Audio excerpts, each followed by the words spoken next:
Matt Armstrong has built a reputation doing what nobody else will. While most people walk away from a totaled supercar, he walks toward it, tools in hand, camera rolling, and millions of people watching.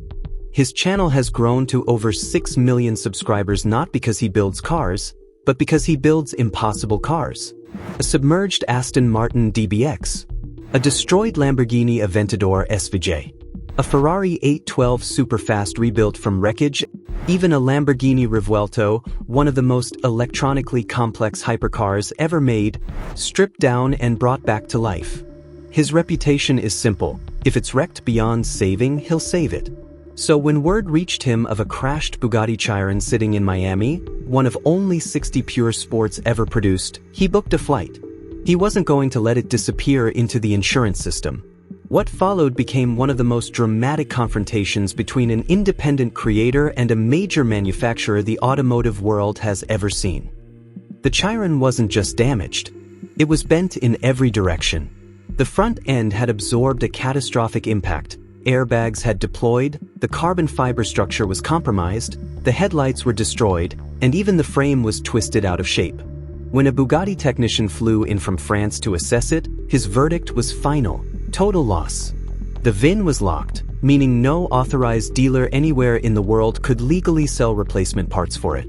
The only path to resurrection, according to Bugatti, was a factory restoration in France, an option that would cost nearly as much as buying a new Chiron outright. The estimated parts bill alone came to $1.7 million. Armstrong didn't walk away. He tore into the car, assessed the damage, sourced what he could, and when he reached the point where specific components were needed, he called Bugatti directly. They refused to sell him a single part, not because the parts were unavailable, but because they had decided Matt Armstrong was not someone they would work with. Then Bugatti's CEO went further, publishing a video statement for the world to see. The CEO explained that the Chiron's complexity, thousands of electrical wires, fuel lines, oil and water piping running through a central monocoque, made splitting the car in half impossible outside of 2 specialized facilities worldwide. Only a handful of people on the planet, he said, had the training to do it properly. A private garage simply couldn't handle it. It was a confident statement. It was also completely wrong. Matt Armstrong split a Bugatti Chiron in half in a regular garage using standard tools. Millions of people watched him do it in real time. The automotive community erupted. Bugatti said nothing. No response, no clarification, no acknowledgement. Their credibility had taken a public hit, and there was no quiet way to recover it. Despite never receiving an official part from the manufacturer, Armstrong got the Chiron running and driving again. Bugatti didn't like it, but there was nothing left to say. With the Bugatti saga behind him, Armstrong turned his attention to a crashed Ferrari 296 GTB, one of the most technologically advanced cars Ferrari has ever produced. The previous owner had disabled the driver aids at speed on an open road. With 830 horsepower on tap, the result was predictable. The car was shipped to Cyprus, assessed by a local Ferrari dealership, and officially written off. Ferrari's own network declared that a 296 GTB this badly damaged had never been successfully repaired, not even by Ferrari themselves. Matt bought it anyway. His plan went beyond a standard rebuild.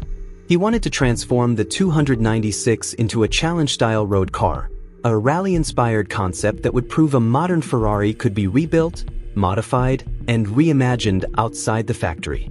He called Ferrari, placed orders for the components he needed, and for a while, things moved forward.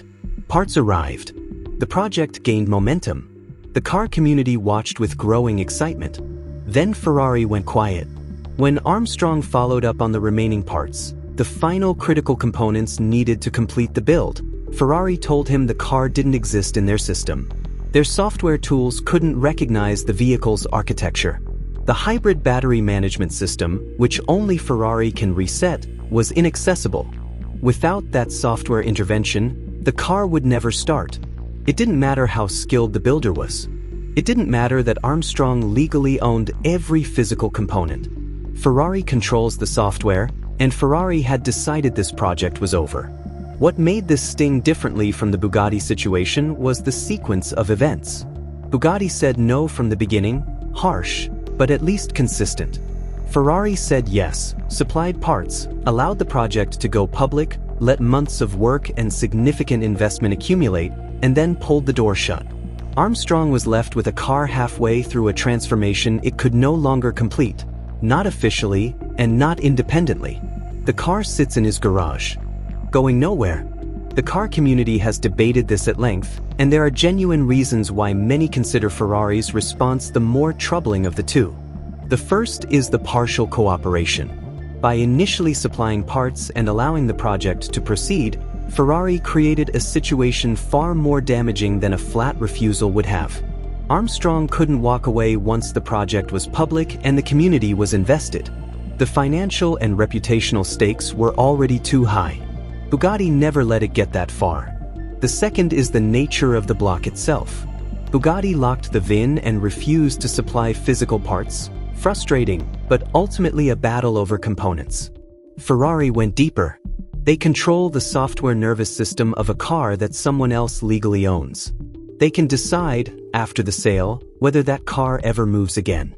That's a different kind of power, and it raises questions that go well beyond one builder and one project. The third, and perhaps most damaging, is what Ferrari did next. After blocking Armstrong's challenge-style concept on the grounds that it was unsafe and unsupported, Ferrari began developing its own track-focused, stripped-back variants of the 296 platform, conceptually aligned with exactly what Armstrong had proposed. Factory resources. Factory engineers. Factory approval. When Ferrari does it, it isn't unsafe. It's innovation. The automotive community noticed immediately. If the concept was genuinely dangerous, genuinely something that shouldn't exist, Ferrari wouldn't be exploring it themselves. The fact that they are exploring it suggests the safety argument was never really the argument. The real argument appears to be something simpler. Ferrari wants to be the only entity that decides what becomes of a Ferrari. That may have seemed like a manageable position to hold. But it becomes significantly harder to hold when millions of people are watching in real time and drawing their own conclusions. It's worth being fair here, because not every argument on the manufacturer's side is without merit. Ferrari's challenge specification parts are allocated, tracked, and tied to official motorsport programs. Each component is logged and supplied through a tightly controlled system that governs who competes and how. Allowing those parts to flow through unofficial channels creates real compliance and liability concerns, not just for Ferrari, but for the integrity of the motorsport program itself. That's a coherent position, even if the execution left a great deal to be desired. For Bugatti, the concern was reputational. They had declared the car a total loss and locked it out of their system. When Armstrong revived it anyway, it wasn't just an embarrassment. It raised questions about what their engineering assessments are actually worth. Insisting on certified repair procedures isn't purely gatekeeping. There are genuine engineering responsibilities attached to vehicles of this complexity. And some critics of Armstrong argue that his platform shapes his decisions, that a YouTuber with 6 million subscribers has an incentive to take on high-profile battles that generate attention, regardless of the technical and legal complexities involved. That's not an unreasonable thing to consider. But here's where the debate ultimately lands. Both vehicles were legally purchased. They are privately owned. Matt Armstrong didn't steal parts, bypass safety systems for performance gain, or endanger anyone. He attempted to restore cars that their manufacturers had abandoned. And in both cases, the manufacturers responded not by engaging, but by controlling, either through parts refusal or software lockout. This story stopped being about one man and two cars a long time ago. What it's really about is the future of ownership. When you buy a modern hybrid or electric supercar, you own the chassis, the bodywork, the engine, the interior, and the badge. But the software that coordinates every system, the intelligence that decides whether the car recognizes itself, whether the hybrid system activates, whether the vehicle functions at all, that still belongs to the manufacturer. And as this story has shown, they can use it. Ferrari can make a car you legally own functionally inoperable. Not by taking anything from you physically, but by simply refusing to acknowledge it exists in their network. If Ferrari can do that, every other manufacturer is paying attention. The question being asked across the car community right now isn't whether Matt Armstrong will finish his 296. It's whether manufacturers should have the right to permanently disable a vehicle they no longer possess, and who, eventually, is going to answer that question for them. Because Armstrong's audience isn't moving on. They're paying attention. And the more manufacturers use access as a tool for permanent control, the louder that question is going to get.